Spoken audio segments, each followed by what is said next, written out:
Glória a Deus. Pastor Ramos, estamos aqui na aldeia Orizaosa.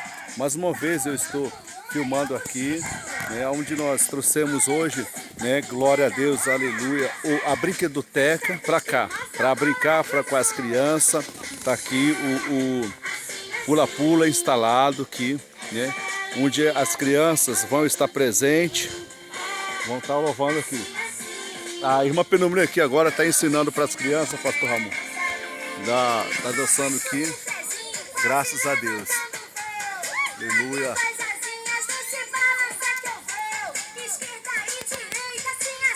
Pastor, eu quero também informar para o senhor, né, tudo isso, né, que nós estamos aqui, pela oração, pelos nossos irmãos que estão nos sustentando, né, contribuindo na oferta. Quero agradecer a todos e vai continuar aqui toda a obra que nós vamos fazer aqui para podermos fazer o evangelho na aldeia. Então precisamos oração, precisamos muita oração. E agradecemos o pastor Júnior também, todos os nossos irmãos, principalmente o senhor, pastor Ramon, Aliança Missões das Nações. Obrigado, em nome de Jesus Cristo. Aleluia.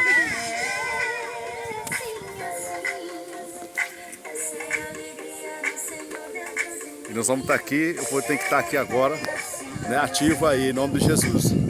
Não só filmar, mas vou estar aí também fazendo, continuar louvando aqui. A gente louvou e falou um pouco de Jesus para ele aqui, né? E depois dançamos, brincamos e damos o lanche para ele, a cantina.